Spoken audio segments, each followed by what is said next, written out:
नमस्कार दोस्तों, हरीश शेवकानी चैनल में आपका स्वागत है। आज का विषय है शीर्ष 20 प्रेरक पुस्तकें, यानी टॉप 20 मोटिवेशनल बुक्स पार्ट 2। पिछले भाग में आपने देखा 20 में से 10 टॉप मोटिवेशनल बुक्स के बारे में। ये किताबें थी how to win friends and influence people, लोक व्यवहार, attitude is everything, the richest man in Babylon, Babylon का सबसे अमीर आदमी, happiness in a nutshell, the 4 agreement, success through a positive mental attitude, wings of fire, Agnipankh, the power of your subconscious mind, आपके अवचेतन मन की शक्ति, यू कैन विन, जीत आपकी, द 5 सेकेंड रूल। अगर आपने टॉप मोटिवेशनल बुक्स का भाग 1 नहीं देखा है तो इस वीडियो के डिस्क्रिप्शन में उसकी लिंक दी गई है। आइए शुरू करते हैं टॉप 20 मोटिवेशनल बुक्स का पार्ट 2।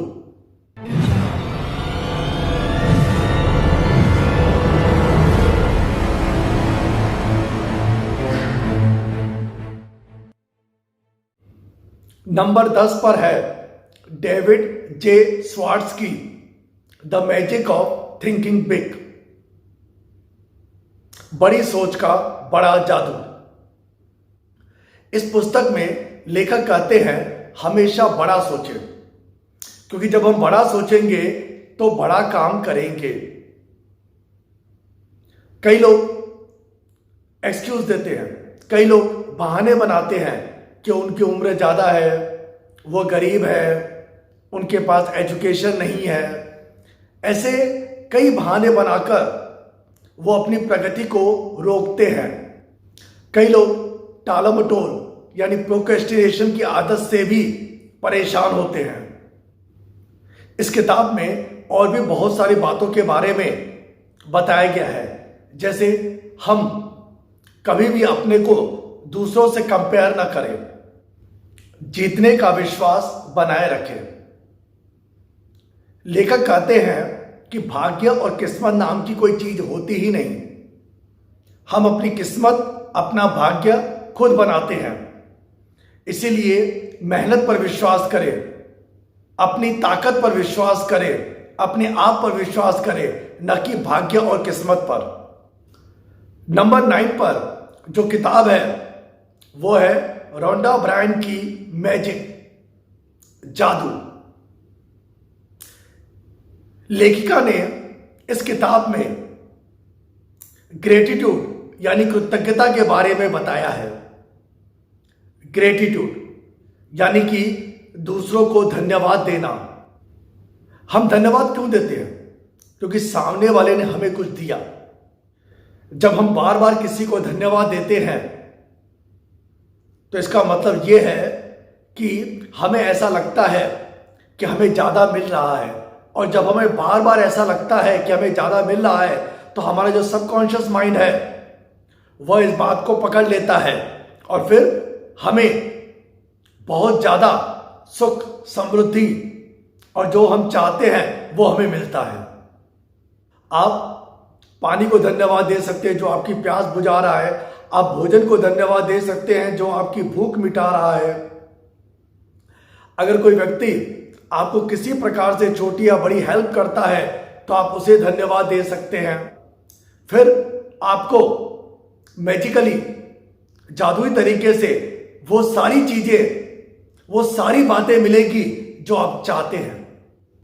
इस किताब में लेखिका ने मैजिक को किस तरह से, ग्रेटिट्यूड को, मैजिक को किस तरीके से इस्तेमाल करें, उसके कई तरीके बताए हैं जो बहुत ही कारगर है और बहुत ही सरल है।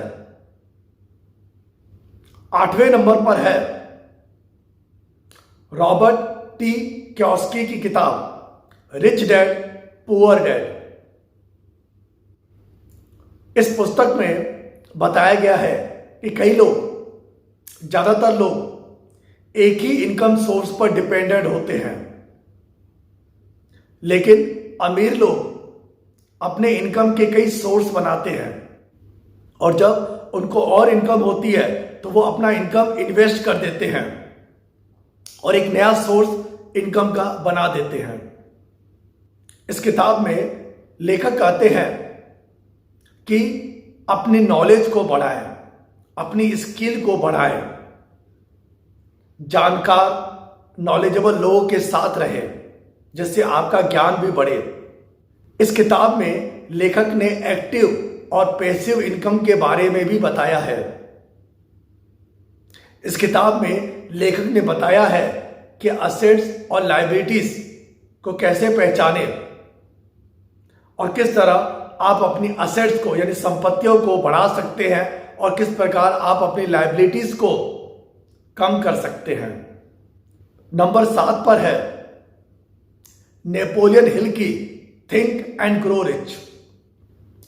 इस किताब में यह बताया गया है, इस किताब में लेखक ने यह बताया है कि विचार ही वो शक्ति है जो हमें अमीर बना सकती है और विचार ही वो शक्ति है जो हमें गरीब रहने पर मजबूर करती है।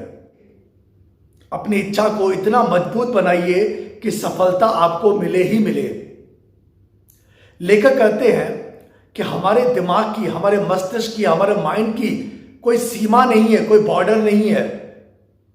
वह जो सोच सकता है वह उसे प्राप्त कर सकता है। लेखक यह भी कहते हैं हर असफलता के अंदर उतना या उससे भी ज्यादा लाभ छुपा होता है, आप उसे पहचाने। नंबर 6 पर जो पुस्तक है उसका नाम है ईट योर फ्रॉग, सबसे मुश्किल काम सबसे पहले, जिसे लिखा है ब्रायन ट्रेसी ने। हम में से कईयों को टाल मटोल यानी प्रोक्रेस्टिनेशन की प्रॉब्लम है। हम काम को कल पर टालते हैं और जब कल आता है तो उस काम को और फिर परसों पर टाल देते हैं। इस तरह से हम काम को टालते जाते हैं जिससे हमारे काम जल्दी पूरे नहीं होते। इस किताब को पढ़कर हम टाल मटोल यानी प्रोक्रेस्टिनेशन की आदत से छुटकारा पा सकते हैं, अपने लक्ष्य को बना सकते हैं। लेखक का कहना है कि जब भी आप दिन की शुरुआत करें तो जो सबसे बदसूरत, जो सबसे बड़ा मेढक हो, पहले आप उसे खाएं। मेढक यानी फ्रॉग, यहां पर मेढक यानी फ्रॉग का मतलब है मुश्किल काम। जो सबसे मुश्किल, जो सबसे ज्यादा परेशान करने वाला काम है, आप उसे पहले पूरा करें, उसके बाद आपको सारे काम आसान लगेंगे। होता यह है कि पहले हम सारे आसान काम करने की कोशिश करते हैं, जिससे मुश्किल काम और भी मुश्किल हो जाता है, जैसे हम कर नहीं पाते। तो पहले मुश्किल काम करें और बाद में आसान काम करें। नंबर 5 पर जो किताब है वो है अल्केमिस्ट। इस किताब में लेखक ने एक कहानी बताई है और उस कहानी के माध्यम से जीवन दर्शन का सार बताया है। यह कहानी है एक लड़के सैंटियागो की, जिसका काम है भेड़ बकरियां चराना। यह काम वो मजबूरी में नहीं करता, बल्कि उसको यह काम अच्छा लगता है। इस बहाने कई जगहों पर वो घूमने जाता है। एक बार जब वो कहीं जा रहा था तो रात हो गई। रास्ते में वो एक पेड़ के नीचे सो गया। सोते समय उसने एक सपना देखा कि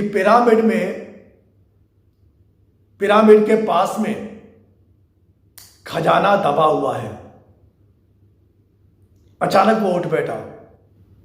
उसे लगा कि सपने में कोई ना कोई सच्चाई है और फिर उसने अपनी भेड़ बकरियां बेचकर उन्हें कुछ पैसे मिले और उन पैसों से उसने स्पेन से इजिप्ट जाने का कार्यक्रम बनाया।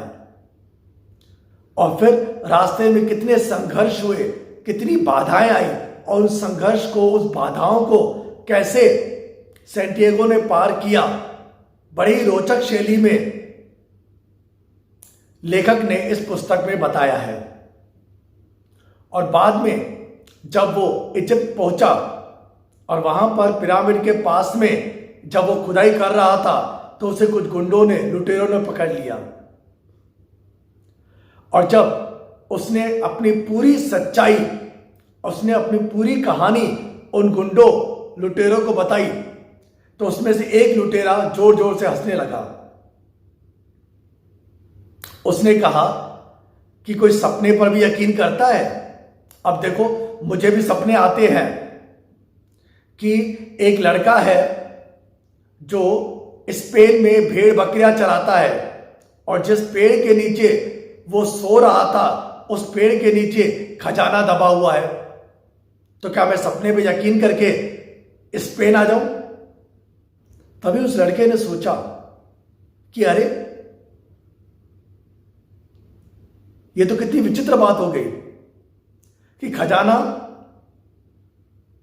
उधर ही था और मैं कहीं और ढूंढ रहा था। बच्चा बगल में ढिंडोरा शहर में, और फिर वो लड़का वापस स्पेन आया और फिर उस पेड़ के नीचे उसने खुदाई की और उसको वो खजाना मिल गया। इस कहानी से वैसे तो बहुत सारी सीख मिलती है, पर जो दो इंपॉर्टेंट सीख है, जो दो इंपॉर्टेंट बात है, वो है treasure is where you are. खजाना वही है जहां तुम हो। हमें हमेशा ये लगता है कि हम दूसरों से कमजोर हैं, हमें हमेशा ये लगता है कि हम दूसरों से कम हैं और हम उनके जैसा बनने की कोशिश करते हैं, जबकि हम जैसे हैं वैसे ही सही है और अपने आप को और निखारने की कोशिश करें। दूसरी जो हमें सीख मिलती है, डोंट गिव अप, कभी भी हार ना माने। जब सैंटियागो स्पेन से इजिप्ट की तरफ निकला तो रास्ते में उसे बहुत सारी बाधाएं आई, रास्ते में बहुत सारी मुश्किलें आई, पर उस सारी मुश्किलों को पार करता गया। उन सारी बाधाओं को सैंटियागो ने पार किया। इस तरह हमें बाधाओं से डरना नहीं चाहिए। नंबर 4 पर किताब है how to stop worrying and start living. चिंता छोड़ो, सुख से जियो, जिसे डेल कार्नेगी ने लिखा है। चिंता, तनाव यह आज की सबसे बड़ी प्रॉब्लम है। चिंता और तनाव इंसान को धीरे धीरे नष्ट कर रहा है। इस किताब में चिंता से बचने के कारगर टिप्स बताए गए हैं। आप इस किताब को पढ़कर चिंता को पूरी तरह से समाप्त कर सकते हैं, नष्ट कर सकते हैं। अगर आप चिंता को रोकना चाहते हैं, अगर आप चिंता को अपने जीवन से हटाना चाहते हैं, तो यह किताब बहुत ही बेस्ट किताब है, आप इसे जरूर पढ़ें। नंबर 3 पर है डॉक्टर स्पेंसर जॉनसन की पुस्तक हु मूव्ड माय चीज, मेरा चीज किसने हटाया। यह कहानी हमें जीवन में परिवर्तन के बारे में बताती है। इस कहानी में 4 पात्र हैं, 2 चूहे और 2 छोटे यानी बौने इंसान। वे चारों चीज की तलाश में इधर उधर भटकते हैं और उन्हें एक चीज स्टेशन सी मिल जाता है जहां पर वो आराम से चीज खा सकते हैं। अचानक एक दिन ऐसा आता है जब चीज स्टेशन सी पर सारा चीज गायब हो जाता है, पर उन चारों को लगता है कि ये एक साथ अचानक गायब नहीं हुआ है, बल्कि ये धीरे धीरे कम हो रहा था और हमें इस बात का ध्यान नहीं था। उन 2 चूहों ने फिर से चीज की तलाश में आगे बढ़ना, उसको खोजना शुरू कर दिया, क्योंकि वो इंसानों की तरह ज्यादा सोच विचार में अपना समय नष्ट करना नहीं चाहते थे। पर उन 2 इंसानों ने, उन 2 छोटे बौने इंसानों ने किस्मत को दोष दिया, अपने भाग्य को दोष दिया, शिकायतें की और अपना समय वेस्ट करते रहे। उनमें से एक बौना इंसान हिम्मत करके दूसरे जगह पर उस चीज को ढूंढने के लिए निकल गया। उसे डर लग रहा था कि वो असफल होगा, पर उसने सोचा कि डरकर एक जगह पर बैठे रहने से तो अच्छा है कि मैं उस चीज की तलाश में आगे जाऊं। और इस तरह आगे जाने पर उसे चीज का स्टेशन मिल गया। उन चूहों को तो पहले ही चीज का स्टेशन मिल गया था।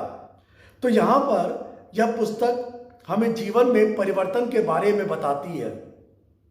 हर चीज स्थायी नहीं होती और हम उस चीज को हम हर समय यह सोचते हैं कि अब ये तो परमानेंट है, जबकि हमें यह समझना चाहिए कि भगवत गीता में भी लिखा हुआ है कि जीवन में परिवर्तन आते ही रहते हैं। अगर हम उदाहरण के द्वारा देखें तो पहले एसटीडी बूथ बहुत होते थे, एसटीडी आईएसडी बूथ, अब वो नहीं है।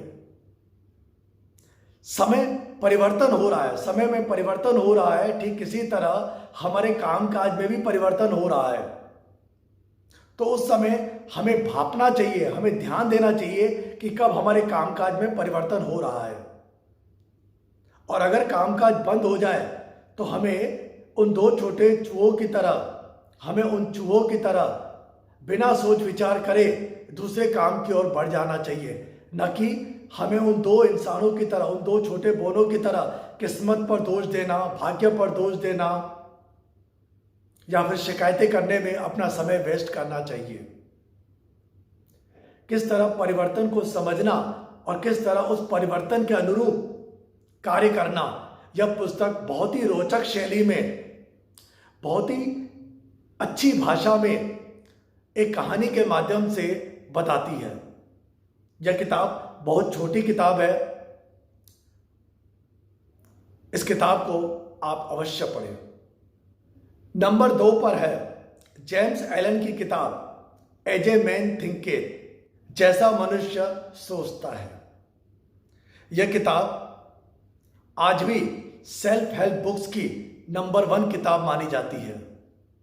इस किताब में लेखक कहता है कि विचार ही हमारा जीवन बनाते हैं।